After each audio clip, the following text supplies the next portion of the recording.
आणि हे आलं आपलं रेल्वे ब्रिज. राईट साईडला आहे पुणे रेल्वे स्टेशन, लेफ्टला जात आहे आपलं सोलापूरला. ह्या ब्रिजवर आले ना एक वेगळं फिलिंग येत आहे. तसं सोलापूरला चालला का काय असं वाटायचं. आधी माझं ऑफिस इकडंच होतं मगरपट्ट्याला. म्हणजे दरवेळेस मी जेव्हा पण यायचो ना त्यावेळेस मी इकडे हे लेफ्ट साईडला बघायचो, कारण इथनं पटरी दिसते ज्याच्यावरूनच आपण सोलापूरला जातो. इकडूनच आत ऑफिस होतं माझं जायचं.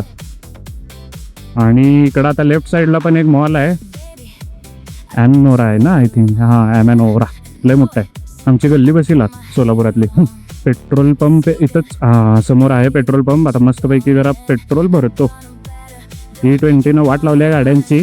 भारत पेट्रोलियम मध्ये आपलं स्वागत आहे.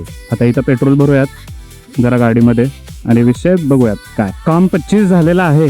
पेट्रोल तर भरलोय आपण, पण हवेचं मशीन जे आहे तिथलं बंद आहे. समोर हवा कमी आहे. इथे एक आहे हवेवाला, थांबायचं बघूयात. त्याच्याकडनं काम 25 करून घेऊयात आपल्या चाकाचं. चला काम 25 झालेलं आहे गाडीचं. दोन्ही चाकांमध्ये एकदम प्रॉपर हवा भरलेली आहे आणि आता चांगलं फिलिंग आलं गाडीचं. समोरने एकदम भारी उचलायला आहे. आणि हे काय पुण्यामध्ये अवघड आहे बाबा, गाडीमध्ये हवा भरायला पण 20 रुपये म्हणून मागच्या पुढच्या चाकाचं. अवघड आहे. PK बिर्याणी हाऊस, इथलं बिर्याणी एवढं आवडते मला. हा